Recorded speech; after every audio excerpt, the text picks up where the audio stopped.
I'm with the Dakota County Regional Chamber of Commerce. I am the membership director. As he said, I used to work for Capital Direct, and yes, they're busy right now. There's a lot of mail that needs to go out telling everybody about how horrible the other person is and what horrible things they've done. So, and you'll be getting it soon. So, when I started at the Dakota County Regional Chamber, not one of the first things, but one of the things I had to do is we have it's called Meet the Chamber. It's a new member orientation for prospective and new members. We tell them all the stuff that the Chamber does for you, all the great and wonderful things like giving speeches in front of groups on behalf of our members. And I was trying to think of a tie-in.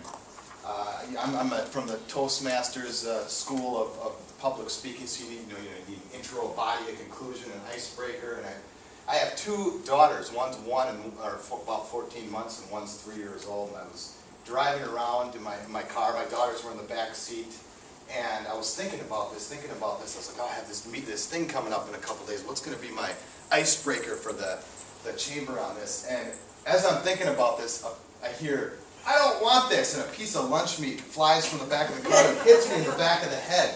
Wham! My wife just started cracking up, and I thought, oh, that's perfect. That's my tie-in.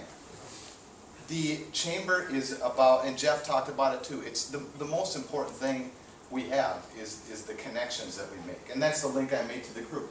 Our network, my kids, my wife, I wouldn't have my kids if I didn't meet my wife. I wouldn't have met my wife if my aunt did not live across the street from my wife's parents, and I was at my cousin's graduation party in 2003.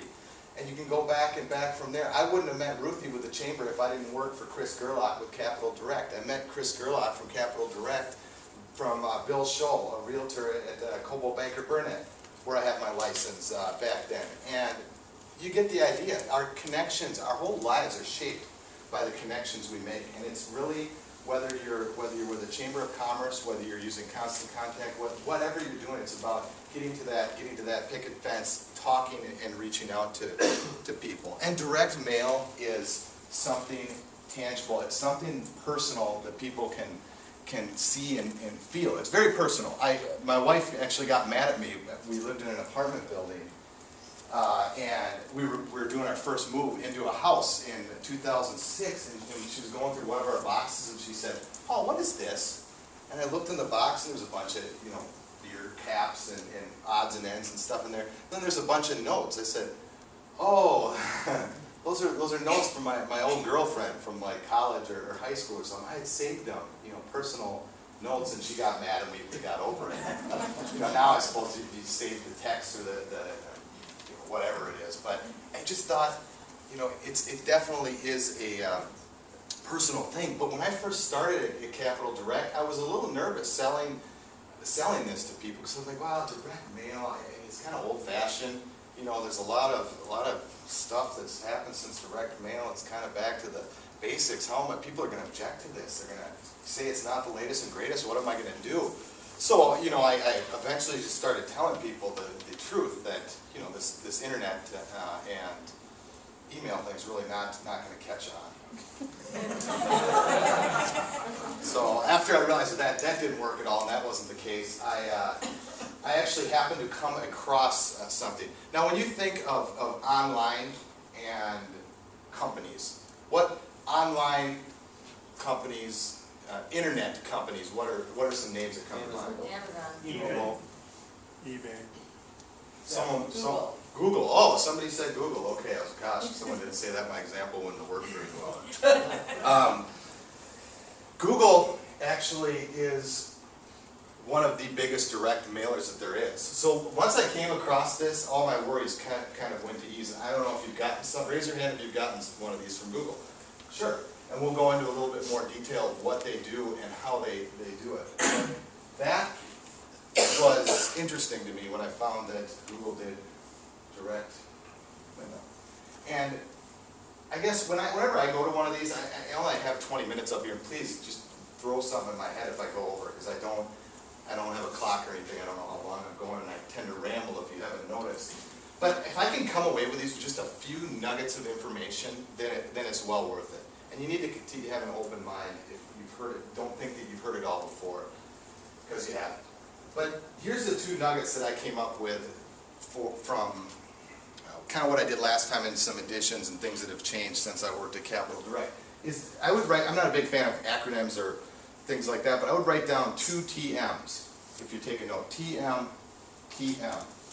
And the first TM stands for targeted market, or target market, and the second TM stands for trackable message. The biggest mistake that companies make trying to get from the millions and millions of people that are out there down to who they actually want to reach is they just try and make their message everything to everyone. If you try to be everything to everyone, you're going to be nothing to no one. So here's an example of what we did at Capital Direct. This is a mailing that we did for Broadway Pizza. And I think this illustrates the importance of figuring out who your target market is and narrowing it down. When you're doing direct mail or any kind of advertising to get from these group of people like Jeff talked about who don't know you and make them people who do know you and want to refer you to other people, is go to Capital Direct and you can talk to Ann or Chris there, and I was amazed when I started working there and what kind of lists you can get. I remember someone called me or something and for some specific group that they wanted to mail to, and I was searching through the list, and one of the lists I found was right-wing Christian donors. I was like, holy cow, they have very specific lists of people. If you can find a list for that, you can find a list for anyone. So I went on there and I sat down with Ron, the owner of this Broadway Pizza. I said, okay, tell me about your business. And he's, we're going to do this mailing. Who do you want to market to? He said, well, can you do a radius around my building? I said, yeah. So we drew a map around his building. I said, those are the only areas I deliver to. I have no interest in reaching people outside of those areas. Great. I said, what else? He said, well, I really don't like to go into apartment buildings because those, you go all the way up the stairs, you have to get buzzed in, it's a waste of time. Sometimes they're not there, sometimes someone takes your car. I don't remember what he said, but we not apartment buildings, so we took them out. Then he said, I found that the majority of my customers are kind of in a certain income level. People is, it's ramen noodles and water, and they're not going to order a pizza. So can we take certain median incomes off of it? So sure. So we just did a targeted income, single family homes only in a certain area. We sent this out. The reason I use this as an example is he did another, I would put direct mail, things like that, constant contact into the surgical strike category of marketing. There's a lot of other shotgun blast approaches, as I like to call them, of marketing. And he did another, and those are good too, and they're important for certain, depending on what you're doing. But so this is a good example because he did one wide broadcast shotgun blast approach with this same exact message. On the other side, there was an offer for $9.99 pizza. We did this direct surgical strike mailing to the place I described. He got 8 times the results and the response from this that he did from the other one. And when I say the response, I don't mean people call. I mean 8 times as many people came in and bought these pizzas from him based on this ad from the exact same ad that was in a more broadcast everything to everyone type place. So it's important to target your message. Sometimes your best targeted market is your own customers. Have you read the book Spin Selling? Any of you? A couple people? That is if that's a nugget of information for you, if you are in any kind of sales that's a large, average type of sale, and if you have repeat customers especially, I definitely recommend you read that book. It's excellent in talking about the difference between selling styles when you're doing burn and turn selling versus when you're going to actually need to go back to that person. And in essence, sometimes your customers for some types of businesses are your own target market. You don't need, from the chamber world, I know member retention is, if not as important, more important than going out and getting new members. If you don't have a funnel shape, if you're just bringing members into the chamber and they're leaving as fast as you bring them in, it's absolutely pointless, right? So your own customers can be your best targeted market. This example, someone sent it to me when I was in the business. They said, you should read this, and I said, oh, this is a good article. So I actually called this guy up. He owned so this isn't a direct mail piece we did, but it was interesting. I actually took the trouble to call him up.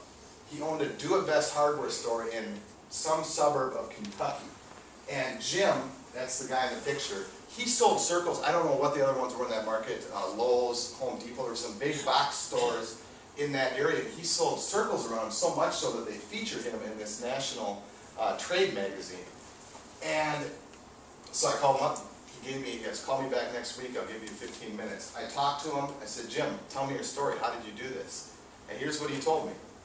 And here's an important thing to remember that's really not part of my TM is good customer service, taking care of your people, being generally nice. Don't take all this trouble to market to people and bring them in and be a jerk to them. Jim did a good job of that. So he sold Weber grills. People would come in, they'd buy this grill from him. He delivered all the grills. They would go to the house, they unpackage it for you, they set it up for you, they show you how to use it, they show you how to clean it, they show you how to maintain it, they show you everything about the warranty. And then, before the person leaves the house, they say, okay, you're going to get an ugly, ugly green postcard in the mail sometime coming up here. Look at it, there's going to be good deals on there for you. So they leave. Obviously they have the person's address now because they delivered the grill. And sure enough, a month, 2 months, whatever it is, that ugly, ugly green postcard shows up. It invites them to an event. And again, I don't know, from how he described it, it sounds like in whatever part of Kentucky he was from, this is like the event. It's like taking the family, you don't take them out to the movies, you go get some popcorn and you go to the Weber grill demonstration. So, right? So he had all these folks, all his current customers that he already did a good job, sending this ugly green mailing out to them, inviting them to this event. On the event was something of value, an offer off of, if they bought a charcoal grill, it was off of charcoal, if it was a propane grill, off of propane. People come to these events, they bring the little ugly green cards, they go to the show, they would just sell all kinds of accessories at these shows, and that's how he did it. He sold circles. It was a multi-step process, but it was good customer service focus on his target market. Now, going to the next TM,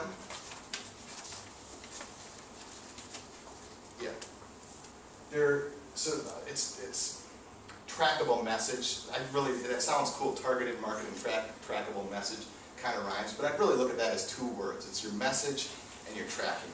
And the first part of your message is getting people's attention.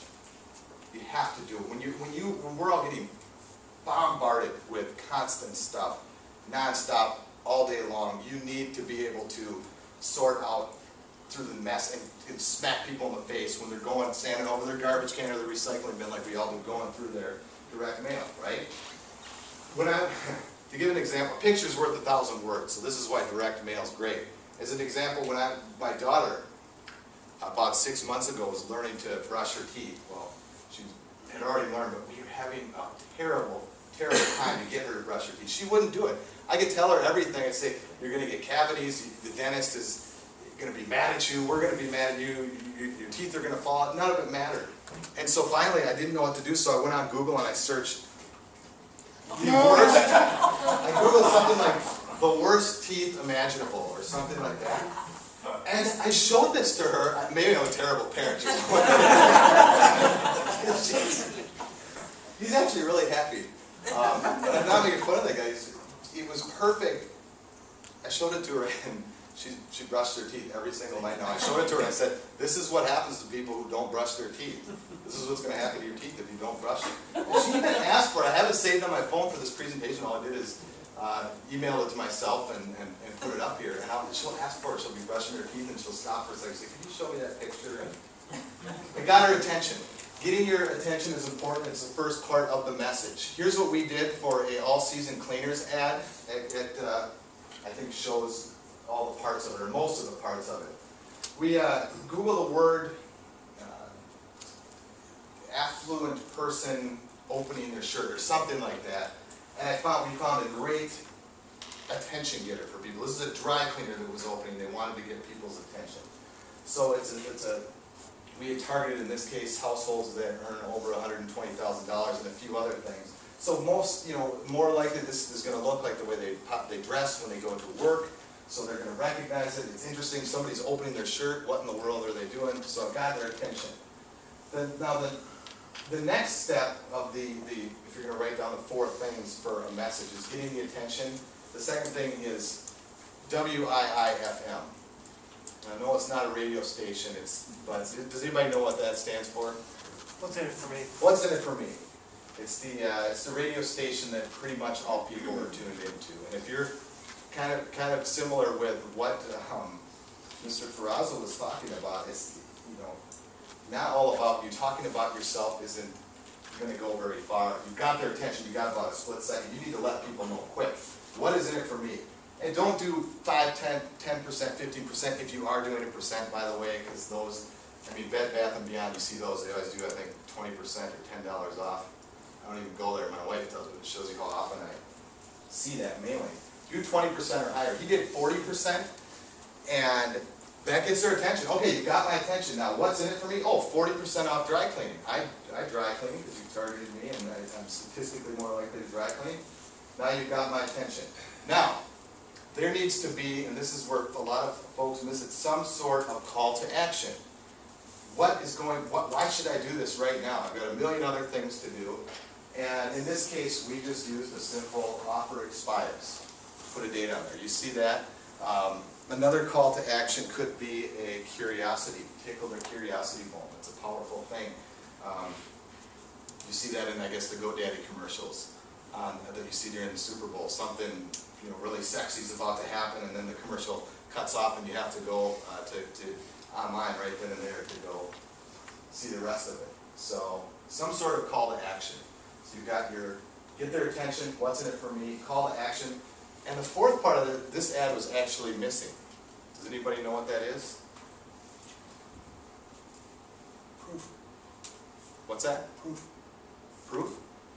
Yeah. To track how. Yes. Who said that? A way to track it.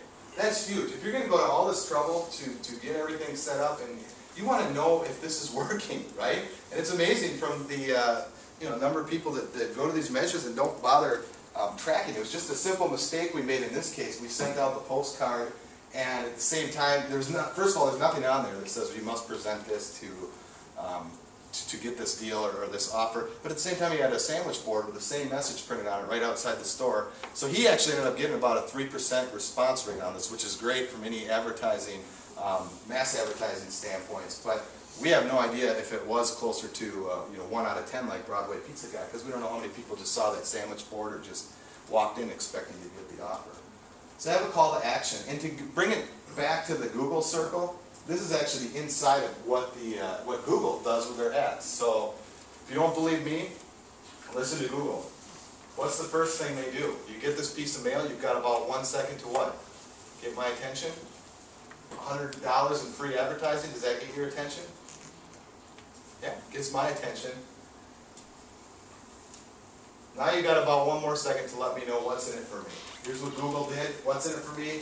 An easy way to advertise your business online. Kind of tight. Also, what's in it for you is $100 in free advertising. Call to action. Hurry, offer expires August 31st, 2011. Now, Google went a step farther than Paul Kellum was advising his clients and actually showed them a way to track this. So there is a website on there. Obviously, that's going to track how many people click on that with their metrics that they use.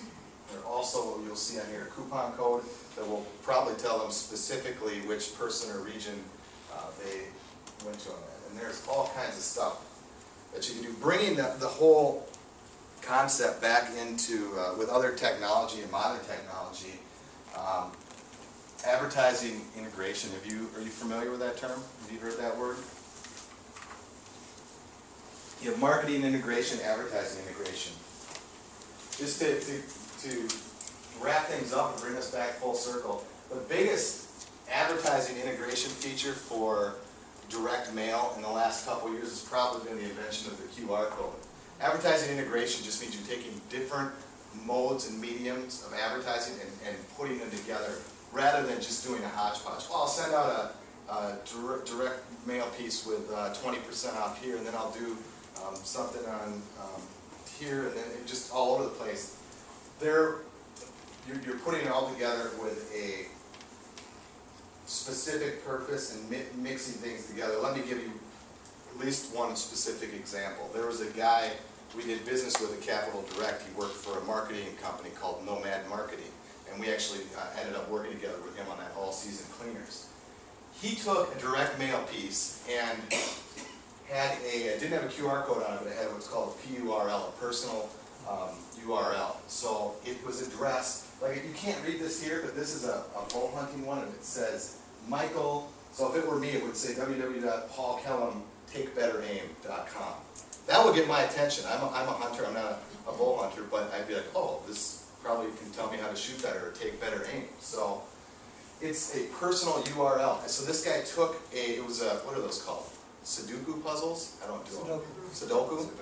He took, this was a Sudoku puzzle, and at the bottom, in the puzzle, it said their name, and then there was a PURL, so a personalized landing page on that direct mail piece that they went to, where they did another Sudoku puzzle and registered for an event. So that's two forms of media right there. He got them from the direct mail piece, and that's probably the biggest change that direct mail, the old kind to the new kind has been. It's getting them to where you want them to be.